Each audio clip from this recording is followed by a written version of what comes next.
Hello, Philippines, and Happy New Year. This is Eric Lecain here on the World News Jam on DZRJ Radio and RJ TV. We bring you the most interesting stories from around the world, hopefully giving you fodder to make you smarter. Now, this is New Year's Day, so I thought we might do as we have been doing over the last several years on our show. At the new year, we recap the previous year. This past year of 2022 was packed with so many interesting stories, so many surprises. I thought we would take a look back at the good old nostalgia 2022. I mean, can you remember all the things that we talked about over 2022? As I did some looking back to previous shows of 2022, I just couldn't believe all the things that happened in just one year.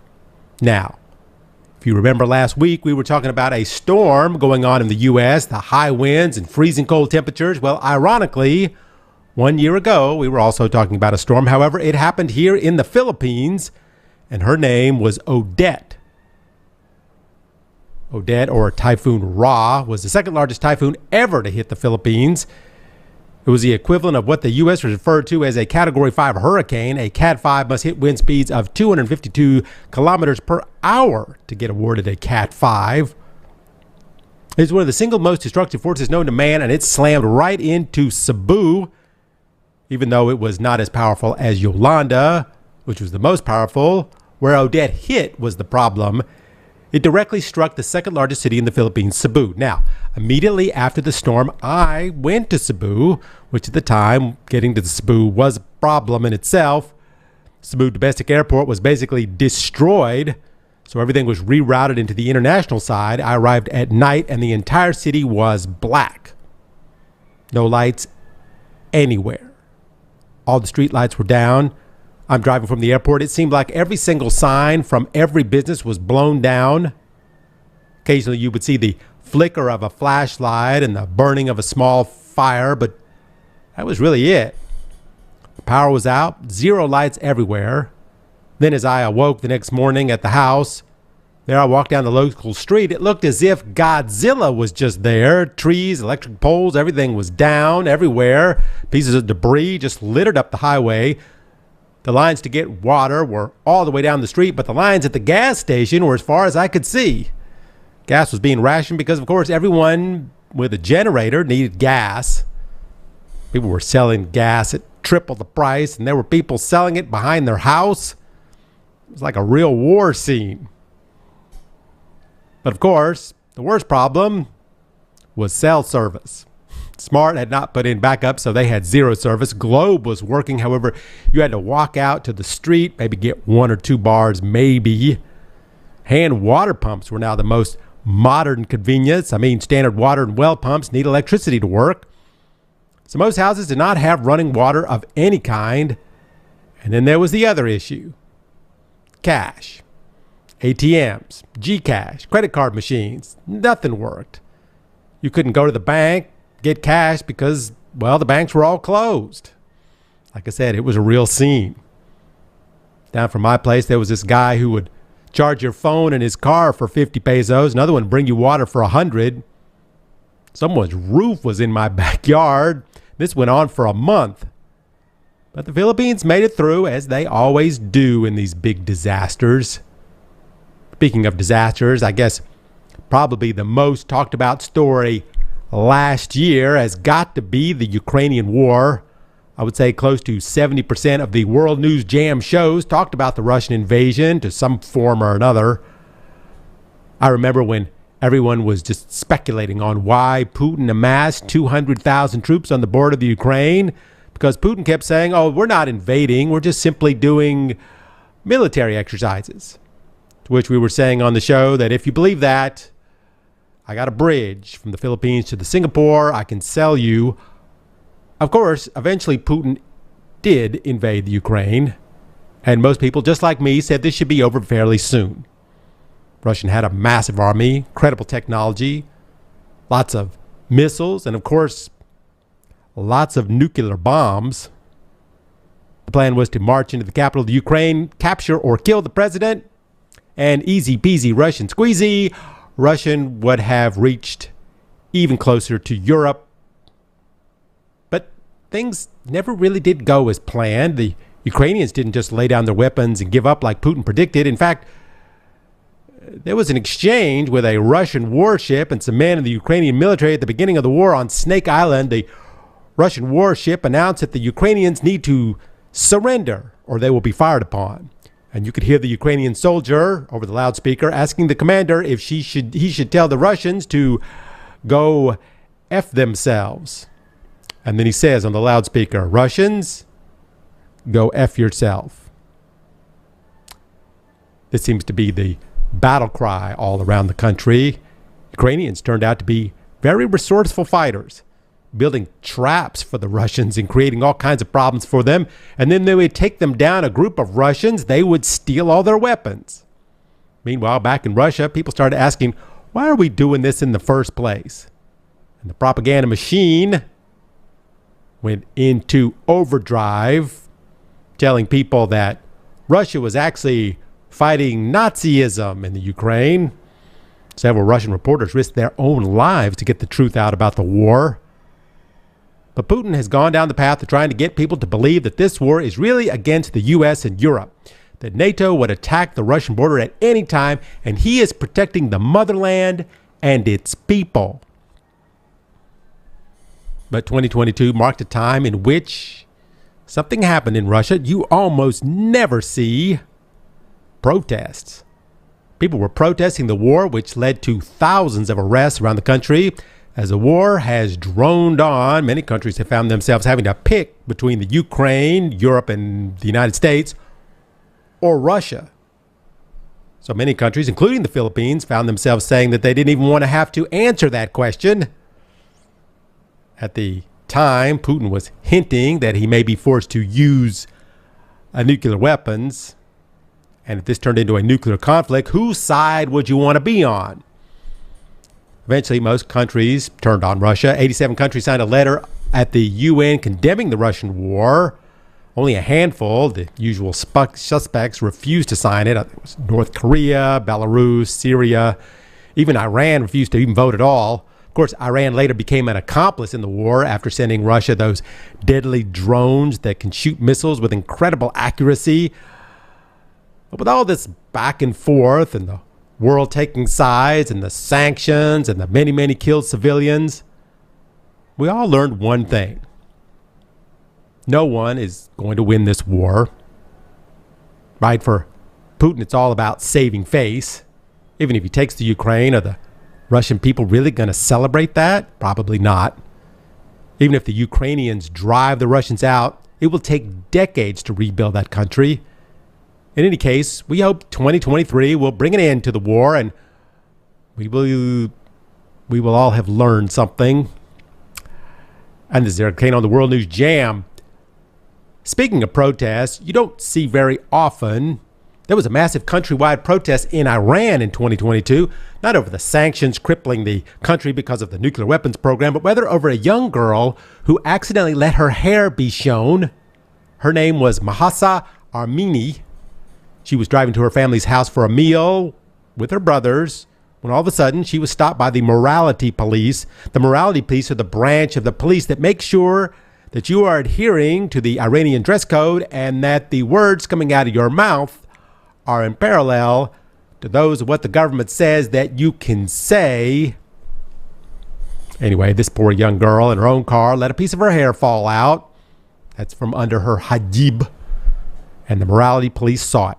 They stopped the car, they pulled her from the driver's seat. Then, according to witnesses, including her own family, they threw her in a van and they beat her with police bats. Later in the police station, she collapsed and was taken to the hospital where she died. The cause of death, according to the government, was a heart attack. This is not uncommon for a person picked up by the police to lose their life, but there was something special about this one. The girl was only 22 years old, and it was all about the hair being shown. All of a sudden, women from all parts of Iran began voicing their opinions openly in the streets. Now, in Iran, protesting the government is highly illegal and can get you killed. And many have died because of the protests. However, one thing happened in Iran that Iran really hated. The Western media got a hold of the story and it went worldwide. women and even schoolgirls began burning their hijabs in the street. Now, none of this went over well with the government, and eventually they cracked down. Police went into the schools, made the girls sing the national anthem. When they refused, they were beaten to the point of having to go to the hospital. One woman was chased into a building by the police. Then she allegedly was tossed off the roof to her death. However, it was deemed a suicide. Nearly 600 people have lost their lives in these protests. The Iranian government says that they are going to loosen the mandatory dress code for women and ease up on some of the harsher restrictions. However, many believe this is just to appease the international media and that the strict Sharia law will not change under this government at all. What made this protest so different was that people were not protesting the government's strict religious laws. They were asking for the removal of the government completely. People were so passionate about it that in 2022, they would risk their lives to speak out about a hair coming out from under hijab. Speaking of speaking out, British people spoke out in 2022 quite loudly about the Prime Minister of the UK, Boris Johnson. He's always been somewhat controversial, most because of the patent messy hair, but also because, unlike many places in the world, when a politician lies, it has certain consequences in the UK. And good old Boris tried to rise above some of the lies he was telling, and he only made it worse. First of all, if you're going to have a party, don't do it during a time when you have just enacted a law making parties illegal under the COVID lockdown. And second, don't do it on the same day of the Queen's husband's funeral. Yes, that didn't sit too well with anyone who was British.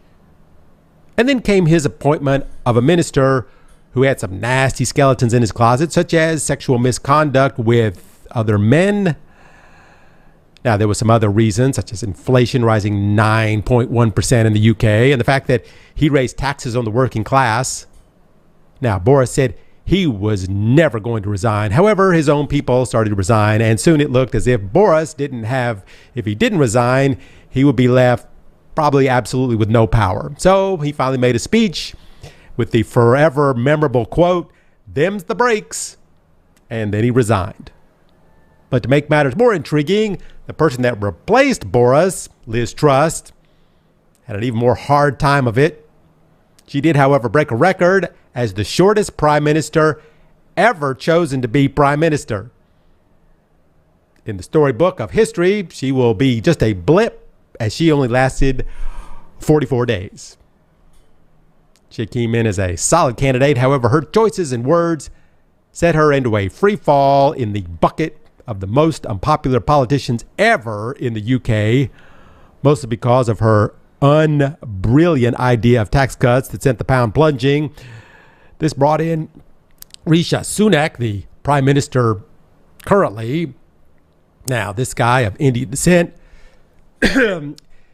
still hanging out there, but he will have been the third prime minister of England in just this year of 2022. So let's see how long he will last. Which leads us to another falling Brit.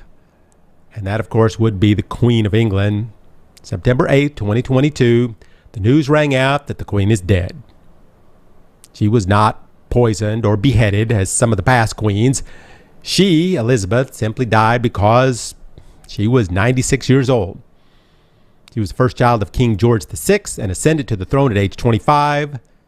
She was on the throne for 70 plus years. She was beloved by the people of England. Many consider her the last of the royals to actually have any power. In fact, many in England see the royal family as a bit of a joke now. Throughout time, the King and Queen of England were some of the most powerful people in the world and had one of the most powerful militaries worldwide, conquering multiple nations around the globe, spreading the Christian religion into the far reaches of most of the world. However, those days are gone now. With the Queen's death and the ascension of King Charles, many pay very little attention to the royals anymore. Most of the interesting news that surrounds them is what the new scandal might be. In fact, in England, most people think that there's no need to have a royal family anymore. In any case, 2022 did mark the end of a great era for the British monarchy and the death of its most popular member, Queen Elizabeth. One thing that is also gone this 2022, and that is COVID. Okay, not really physically, but definitely gone in most of people's minds. It was 2 years of watching a disease engulf the world like no other disaster in our lifetime, and people don't want to hear about it anymore. Many people in 2022 just said, it's over. We are done. Don't ask me to wear a mask or get a vaccine anymore. But of course, it's not really over, is it? The original virus and its collection of variants have all gone by the wayside. However, 2022 was known as the year of Omicron. This time last year, the Philippines was in the middle of a massive surge. The 7-day average was 35,000 known cases. I say known because in the Philippines, people were still frightened about getting tested. The worry was being forced to go to the hospital, have to pay for treatment. But soon after this massive surge in the Philippines, they went to a 7-day average of around 250 to 300 cases. Except for a slight bump in July, the Philippines has stayed pretty steady. The Philippines finally took away the mandatory rule of wearing a mask, but as most can see, no one's really taken it off really yet. Almost everyone in the Philippines still wears a mask, unlike other countries where the masks have been gone for a while. The question is COVID really gone? And the answer is no. The world reopened in 2022, and COVID has basically moved off the front page. But in reality, COVID is still around. The thing is, when the COVID of 2022, named Omicron, came around, most of the world was on its second booster shot. Yes, it was the most contagious version of the virus, but at that time, everyone was in the mood to get vaccinated, and testing had become easy. Anyone could pick up a kit, do it themselves. But even though places like the Philippines, they seem to have things kind of under control. However, as of the last week of December, the U.S. averaged 400 deaths per day from COVID, 5,000 being admitted to the hospital every 24 hours. Right now, the U.S. claims to have had 100 million cases as of 2022, but no one really believes that number. The real number, people are saying, is around 200 million. The CDC is sitting on 187 million, also noting that many people have had it more than once, and rapid tests at home are not being recorded in the full count. Now, looking back at January of 2021, the U.S. was recording 3,000 deaths per day from the virus. But as we leave 2022, those surges in the U.S. are back in a big way. Hospitals are filling up fast, both COVID and the flu. Also, the children are getting much more sicker from something called RSV. But of course, the biggest surprise has to be China. China, all through 2022, had a no COVID policy. Basically, if you get the COVID, then your whole town is shut down. This made it very tough for people of China. Yes, the numbers were very low, but people couldn't really seem to get ahead. You finally get back to work, and then your whole town is locked down. So people protested. In China, when's the last time you ever saw anyone protest in China? Anyway, the government decided to lift its restrictions, and what do you think happened in a country of over 1 billion people with no built-up immunity? Massive numbers of cases at the end of 2022. So in any case, COVID may be gone from our minds and our hearts, but not from our lungs. And of course, don't forget about monkeypox, or should I say Mpox. This is Eric Lecain here on the World News Jam. Another big story from 2022 in the category of drugs is that of basketball great Brittney Griner. She was a 6'9" superstar at the WNBA who helped lead the U.S. to an Olympic gold medal. She was tall, she was gay, she was black, and she was a famous U.S. athlete. Well, during the offseason, she played basketball in Russia, making some extra income. She traveled to Russia just when the war was about to break out. Probably not the best thing to try. In the airport, they found a vape cartridge in her luggage, which contained less than a half ounce of cannabis oil. No big deal, right? Pay your fine and go. Well, they charge her with drug trafficking, which in Russia can get you decades in a Russian penal colony. Well, the story blew up in the media. The hashtag @FreeBritney was spreading all over the world. which unfortunately made her a very valuable political tool for Russia, which they took full advantage of. During her trial, she had to plead guilty and said that she packed very fast and didn't know it was there. And besides, it was medically prescribed cannabis. Well, the Russian court seemed to have its mind made up even before the trial even started. She got 9 years in a penal colony. She later appealed the conviction based on the obvious circumstances. However, the appeal was denied. We found out at that time that a prisoner swap was in the works. There was a Russian arms dealer known as the Merchant of Death being held in the U.S. on a 25-year sentence. He was a criminal in the truest sense of the word. He single-handedly created wars by selling weapons to both sides. It was a very uneven trade. So the U.S. said, well, okay, we'll give you this guy for Brittany and an ex-Marine named Paul Whelan, who was accused of espionage. Well, the Russians said it's either Brittany or nothing. So the U.S. took the deal, but not for the Russians, said see. The Biden administration took the gay black woman over the white military man. And the propaganda did exactly as it was intended. A backlash among U.S. white people against the freeing of Brittany there was formed. Brittany was brought back to the U.S., and many people blame the government for picking a black gay woman over a white military guy because it looked better in the media. The Russians got back a criminal that was responsible for many deaths around the world.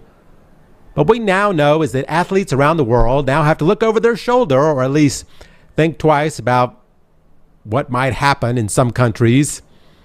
It seems famous sports people now make for a good bargaining chip. Speaking of things coming back, inflation is back in the world. In fact, I can say that in 2022, people got less money while stuff got more expensive. We have talked a lot about inflation this year and why it's going ballistic across the Philippines and the world. I mean, in November, I think inflation in the Philippines hit 8%. That is a high, especially among the cost of food, especially since the same time in 2021, it was 3.7%. You know, I bought some mangoes at the local street fruit stand in Cebu. Usually it's around 60 pesos per kilo. It's been as low as 40 and as high as 100. But today it was 200 a kilo. I asked him, why so high? The old man went off on this long tirade about the cost of the pickers who want more money because the cost of transportation to get to the fruit selling place, and the delivery trucks went up, etc., etc. In 2022, there was a huge domino effect that spread across the world. The oil countries were to make up for their losses in COVID, so they slowed oil production, which increased the demand, which raised the price, which increased the price at the pump, which created a ripple effect on basic supply chain. Demand went up, and demand continues to rise, and so does the price. People had to make decisions on what they could buy now, how much they could spend.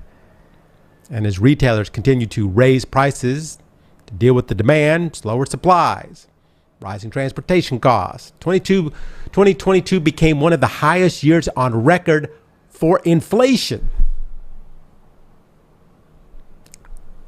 And at the same time that the world was worried about inflation, they also began to believe, finally, there was a climate crisis.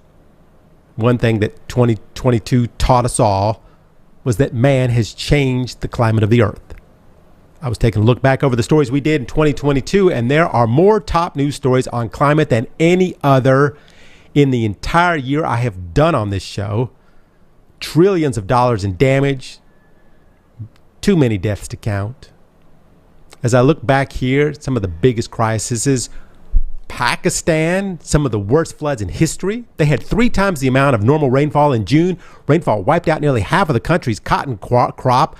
1,500 people were killed. 33 million were displaced. Bad infrastructure and deforestation, coupled with odd weather patterns, caused billions in damage in Pakistan. They may never recover from that. Meanwhile, in India, they were hit with record high temperatures exceeding 40 degrees.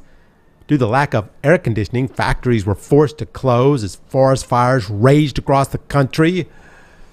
China had its own ridiculous heat wave. It was the worst heat in 60 years. For more than 25 days in China, they were recording over 40 degrees. The longest river is the 𝗡𝗄𝘄 dried up, crippled hydro production power going through into the city. This, of course, led to power cuts to many of China's factories, which in turn led to a slowdown of the global supply chain on things like lithium batteries, wheat production. Europe started recording some ridiculous temperatures. Germany recorded 40 degrees for the first time ever. And remember when the UK broke its own record by 1.6 degrees? Most people in the UK didn't even have an air conditioner because it never gets hot there. Over 785,000 hectares burned in southern Europe, sending the amount of carbon into the air at the highest ever on record. Malaysia had the worst flooding in history. And of course, we can't forget one of the largest storms to ever hit the Visayan region, Odette. Vietnam, Japan, South Korea, all hit by major typhoons. Scientists predicting in 2022, this inordinate amount of typhoons will continue into the coming years. In the U.S., Hurricane Ian hit right in the middle of Florida, causing the most deaths from a hurricane in 90 years. 600,000 were without power for days. Losses reach into the $100 billion mark. Hurricanes and typhoons come every year, but the intensity and size is now getting gradually larger and larger. Getting sandstorms in Iran, Iraq, and Syria also normal. However, in the past years, the size of those sandstorms is like what people have never seen before. And in the U.S., there is a drought that has lasted 22 years. Scientists are claiming from a study that it's the worst shortage of water in 1,200 years. Parts of the Mississippi River are drying up. They are saying that if this continues, that by 2050, 75% of the world's population will have problems getting water, and this will disrupt the supply chains, food chains. The River Rhine that starts in Switzerland runs nearly 800 kilometers to the Netherlands, where it empties into the North Sea, carries 300 million tons of goods a year. Well, in 2022, the water levels became so low that ships couldn't pass through it anymore. It's the worst drought 500 years across Europe. The world right now is the hottest it has been since we started keeping records. In Greenland, it's raining, not snowing, and the Greenland ice sheet lost mass for the 26th consecutive year. The rise in sea levels has doubled since 1993, and in the time between 2020 and 2022 have risen 10 millimeters. There are populated points on the Earth now that will not be livable by 2050, and at this point, experts are saying that nothing can be done about it anymore. The Arctic ice shelf has massive cracks in it, miles and miles long. They are predicting that coastlines will be underwater in less than 50 years. Human-induced climate change is now said to be the largest, most persuasive threat to the natural environment and the societies of the world ever. So, what happened in 2022? Well, we finally started to recognize it. People of first world countries are talking about it now, making plans, making promises. Will it work? Well, that's the many stories I end up doing on climate change in 2023. Another story we discussed a lot here on the show was, of course, Elon Musk buying Twitter. Yep, the richest man in the world paid $44 billion for an app. I think if we went in a time machine back 10 years and told people that, they would laugh at us. And they would take us to the loony hospital for saying that we had a time machine.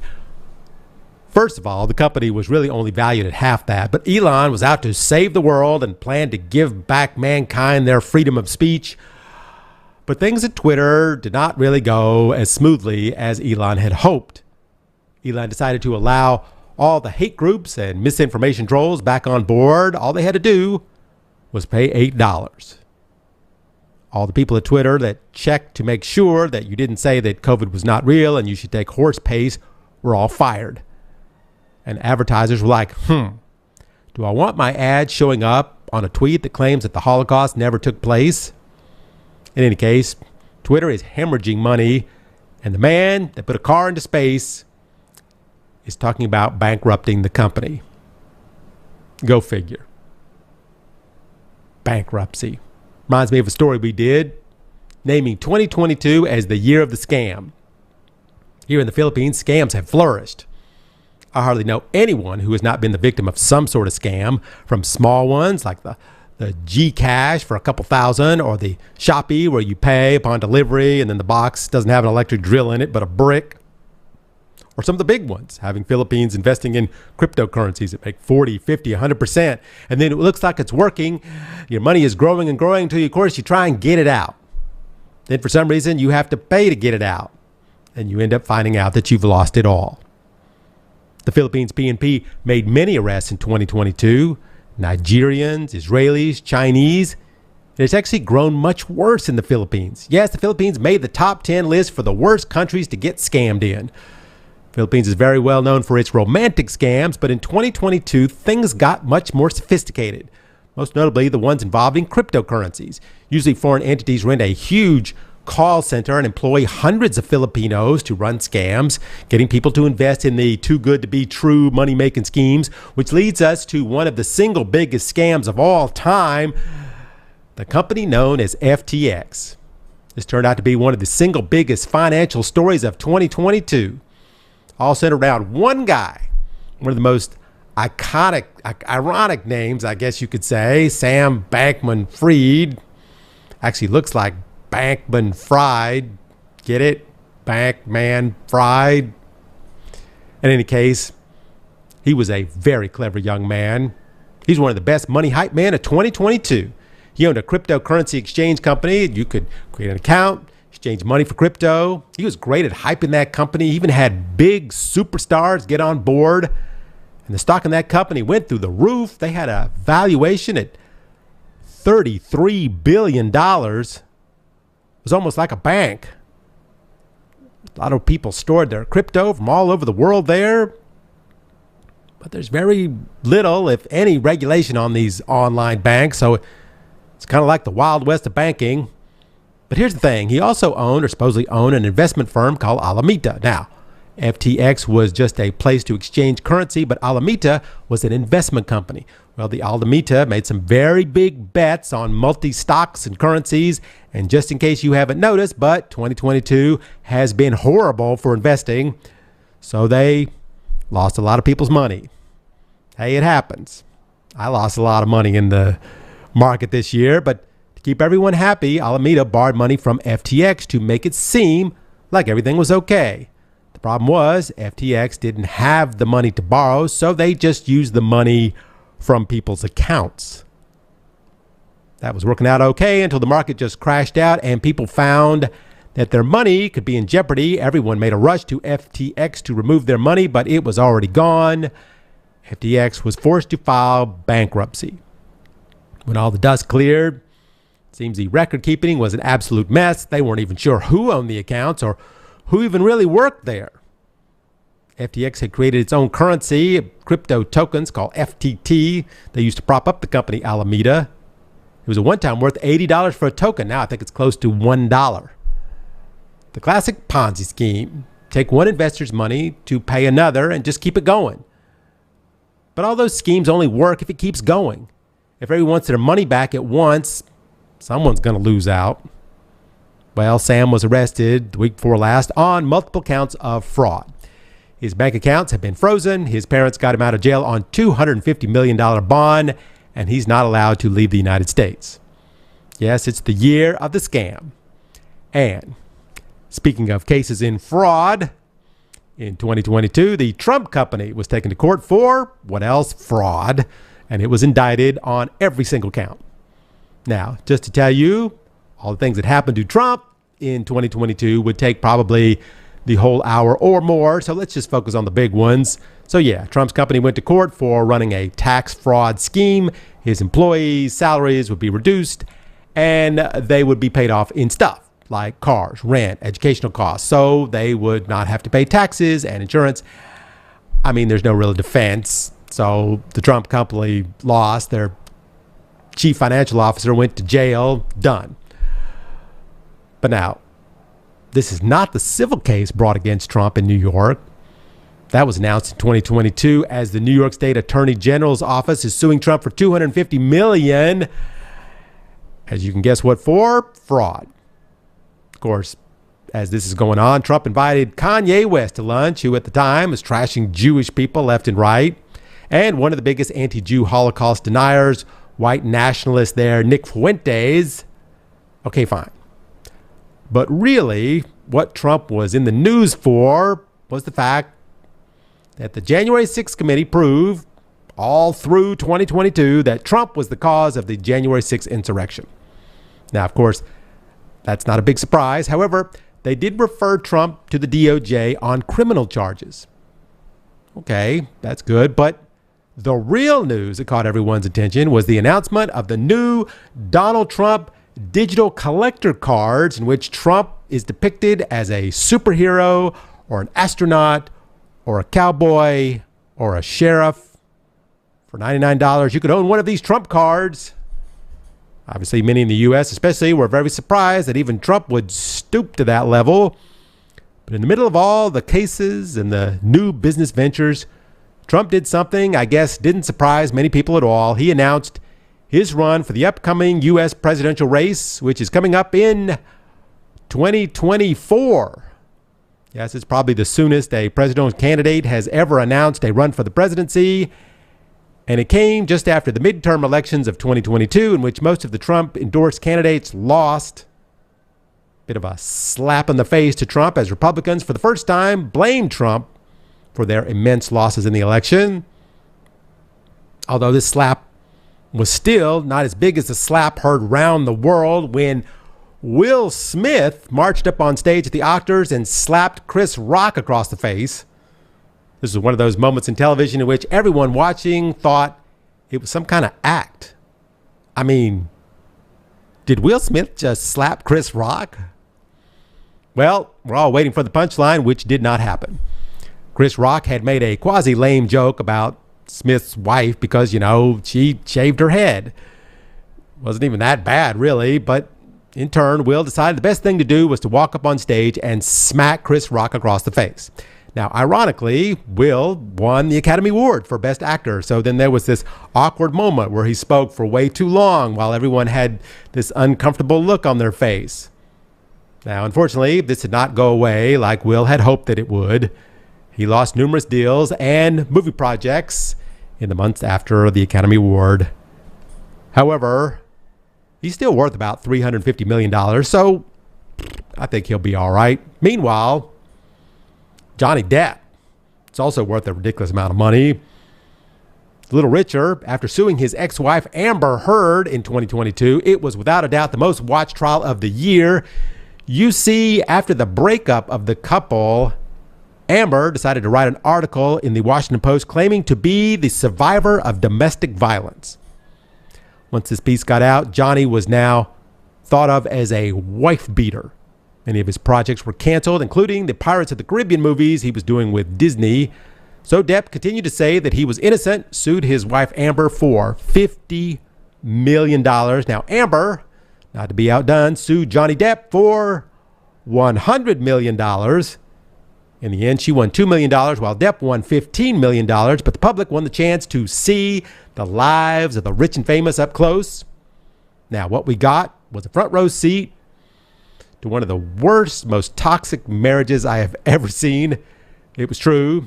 Depp had all kinds of addictions, drank a lot, but some of the things that came out, you would probably not even see in a movie. Stories like Depp's body cavity searches for drugs in Amber using Depp's bed as a bathroom. It was some real crazy stuff. Much of it almost seemed like Amber knew that she would be in court one day because she was always trying over and over and over to get him on camera doing something bad.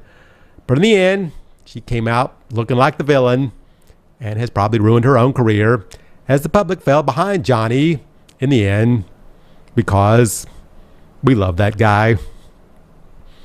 This is Lecain on the World News Jam. Speaking of violence, there's one story I did several times, several shows, involved one of the biggest problems in 2020 in the U.S., and that was gun violence in schools. Now, we have done a number of stories over the years on gun violence in the U.S., but 2022 really seemed to be the topper. There was one incident that I reported on quite a lot. It happened in Uvalde, Texas. There was a white 18-year-old boy who was just mad, and he had a military assault rifle. Now, when you are that age and you're mad and you have a gun, you're not really mature enough to think straight. You don't really have the reasoning to make good decisions. His grandmother had had an argument with him about the phone bill, and she was removing him from her plan. He was so mad and dumb and had a rifle, so he shot her in the head. He had multiple guns that he had bought legally on his 18th birthday, along with a load of hollow point bullets, the kind that explode inside their target. Then he stole her truck with his guns in tow and drove to the local elementary school. This was the same school he went to and supposedly hated the school because he was bullied over his clothes and his speech impediment. Eventually, he was kicked out of school completely.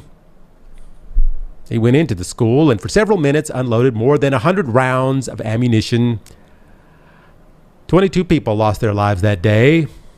2022 has turned out to be the second worst year for massive shootings ever in the United States. There were over 600 shootings. The worst year on record in the U.S. was 2021, with a total of 690 total mass shootings. But what 2022 will be known for is the number of people who died from gun fatalities. Somewhere near 40,000 in total, including suicides, accidental shootings. There was a bill passed to make certain aspects of owning a gun or buying bullets more difficult. However, if you look at the numbers since the bill was passed, gun violence has not really gone down very much. We will wait to see if 2023 gets any better in the U.S. However, Americans love their guns, and right now, no one dares take them away. This is Eric Lecain on DZRJ and RJ TV. Happy New Year. Now, I don't want to talk too much about death, but rather a celebration of life as we look back at ones that we lost in 2022. Of course, the Queen of England, as I have talked about, probably the most famous, one time one of the richest women or the richest women in the world.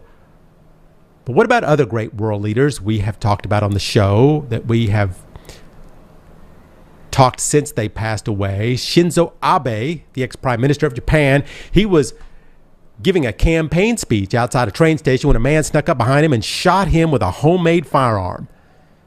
Shinzo was a great friend of the Philippines. There are so many projects in the Philippines that were really made a reality by the generous input of the Abe government. It was just so surreal the way he died, in broad daylight, with his guards all around him, and a man with a gun, which is weird because it's not legal to even have a gun in Japan. The man claimed his reason for killing Abe had nothing to do with politics, but rather a grudge against an organization that he believed that Abe was a part of. They say you have a better chance of getting killed in Japan with a samurai sword than a gun. It was a sad day for Japan, as Abe was a beloved leader in Japan, as he was around the world.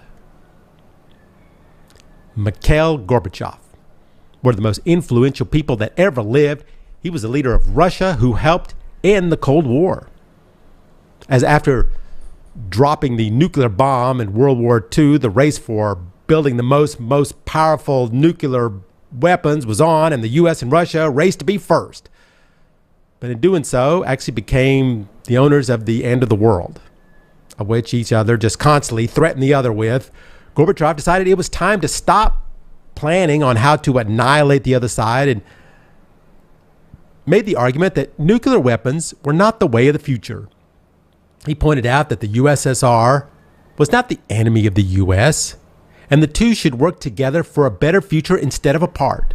So British Prime Minister Margaret Thatcher and US President Ronald Reagan decided it was time to listen to the Russians and to end the arms race. Gorbachev shocked the world as he stood in front of the UN General Assembly and said he was removing hundreds of nuclear weapons as well as Soviet troops and tanks from the borders of Europe. Madeleine Albright, the first female Secretary of State in the United States. Some people have said the most influential U.S. Secretary ever. She helped broker the ceasefire in Bosnia. She advocated for the U.S. economic sanctions against Saddam Hussein instead of the war. She boycotted the swearing in of the Chinese-appointed Hong Kong Legislative Council, which replaced the elected one. She, at one time, was the highest-level diplomat to meet Kim Jong-il of North Korea. She wrote multiple books, was continued to be asked her opinions on world and U.S. politics until her death in 2022. Pope Benedict, who died yesterday. Now, most of the things we will discuss are from previous shows this year. Obviously, this is not from one of those. However, I thought it deserved to be included as Pope Benedict was a very influential leader throughout his life. He was the head of the Catholic Church, 2005 to 2013. The bells rang out from Munich Cathedral and a single bell from St. Peter's Square in Rome after the death was announced December 31st. He was known for bringing conservatism back to the church. He cracked down on the liberation theology movement, challenges to traditional teachings on issues such as homosexuality, calls to ordain women as priests. He was different from John Paul II, who wanted to soften the Vatican's position on abortion and homosexuality. Benedict discussed the sex abuse crisis in a letter in which he said it was caused in part by the sexual revolution of the 60s. The Archbishop of Canterbury said that Pope Benedict was one of the greatest theologians of his age and that he was committed to the faith of the church. Now, I thought I would get some great actors that I remembered. Kirstie Alley, age 71, died of colon cancer. I grew up watching Kirstie Alley on Cheers. She was the second leading lady on the show, and well, she was just funny. I can't imagine anyone else playing that part. Ray Liotta, age 67, died of sudden adult death syndrome. There were rumors he died from taking COVID vaccines, but those were later disproven. He's in one of my favorite movies of all time, Goodfellas, where I thought he gave the performance of a lifetime. And of course, he was in the Hannibal movie where he had to eat his own brain. Now that was acting. William Hurt, age 71, died of prostate cancer. He's easily one of my top 10 actors of all time. Altered States, Body Heat, The Big Chill, Kiss of the Spider Woman, Children of a Lesser God, Broadcast News, The Accidental Tourist, Michael, Lost in Space, AI, Artificial Intelligence, The King, Into the Wild, The Incredible Hulk. Of course, all those Avenger movies. He was just a great actor. Nichelle Nichols, age 89, died of congestive heart failure or old age. Now, you may not recognize her name. She really only played one part, Lieutenant Uhura on Star Trek. Doesn't seem like a big actress. However, for a black woman at the time to have a part like that was huge. She kissed a white actor on American television in the 60s. Even though it was forced by alien telekinesis, it was the first time a black woman would kiss a white man on U.S. prime time. Even though Star Trek was canceled in 1969, the show and the movies have lived on as she is one of the last surviving cast members. Also, I have to mention Robbie Coltrane, age 72. In case you don't know him, he's best known for his role as Hagrid on the Harry Potter movies. I don't know, I just love that character. Also, Angela Lansbury, age 96. She did all kinds of acting, but to me, we used to watch her on Murder, She Wrote. Elderly detective solve what seemed like impossible crimes to solve. Also, Sidney Poitier died at 94. He was the first ever black actor to win an Academy Award. James Caan, 82 years old, was in Godfather 1 and 2, the movie Brian's Song, Bridge Too Far, Alien Nation, Honeymoon in Vegas, Elf, Get Smart, Cloudy with a Chance of Meatballs, and Cloudy with a Chance of Meatballs 2. Comedians we lost: Gallagher, Louis Anderson, Bob Saget, Gilbert Gottfried, who once said, a man goes to the doctor for a checkup. The doctor examines him, says, I got some bad news. You've got cancer and Alzheimer's. The man goes, thank God I don't have cancer. Let's get to some musicians. Of course, the number one is Meatloaf, age 74. He had that album Bat Out of Hell and then Bat Out of Hell 2. 2 out of 3 ain't bad. And of course, I'd do anything for love, but I won't do that. To this day, people still ask, what is that thing he won't do? His career spans 6 decades. Olivia Newton-John, age 73, died of breast cancer. She won 4 Grammy Awards, had 15 top 10 singles, 5 number ones. But still, the thing she will be remembered for the most is Grease, still the top grossing musical film of all time. I can't imagine how many times I saw that film. You're the One That I Want, Summer Nights, some of the biggest duets ever. Jerry Lee Lewis, age 87, an icon in the history of rock and roll, kind of started the whole style of rockabilly. Whole lot of shaking going on, Great Balls of Fire, Breathless, High School Confidential. He was at the top until he married his 13-year-old cousin. It's a bad career move. Taylor Hawkins, age 50. After the autopsy, they found 10 different substances in his system. In case you don't know him, he was the drummer for the Foo Fighters, also Alanis Morissette. He was inducted into the Rock and Roll Hall of Fame in 2021. He was a great musician. Supposedly, he'd gotten off drugs and was doing well, but at the time of his death, his heart was twice its normal size. And I can't forget Loretta Lynn, age 90. One of my favorite singers growing up, Coal Miner's Daughter, Don't Come Home A-Drinkin', One's on the Way. She was nominated 18 times for a Grammy, won 3. Also, I wanted to mention Barbara Walters, who died December 30th at age 93. She was a journalist who I grew up watching. She was on the Today Show, ABC Evening News 2020, and of course, one of the founding members of The View. She received a Lifetime Achievement Award from the National Academy of Television Arts and Sciences. We're about out of time here, but before we end the show here on New Year's Day, I would like to remember one more person from 2022. Alexandra Wallach, also known as Ola. She died on December 23, age 46. Now, most of you out there are not going to recognize who she is. She was just a close friend of mine, but she was famous on the East Coast beach volleyball scene back in the day. From Poland, very quickly, she was the number 1 ranked player on the East Coast amateur rankings. I was her coach and her friend for most of that time. She's a serious athlete, worked out every day, did yoga, was a vegan. She decided one time to do a triathlon once in New York, her very first one. She didn't even know how to change the gears on the bike. She won that triathlon. When I first met Ola, she came to play at the beach volleyball court that I coached at. She spoke near zero English at the time. I said, come on, you can be my partner. On the court, she was everywhere. She kept stealing my balls. People were laughing because she kept jumping in front of me. One point, we collided. My chin hit her butt, which was hard as a rock. I was dizzy for a few seconds. It's what fighters call getting your bell rung. When I looked up from laying there in the sand, there was Ola, standing over me, holding out her hand, and she said, I help you. For the next 10 years, Ola and I were intertwined in some way until I eventually came to coach in the Philippines. She even came to the Philippines and played.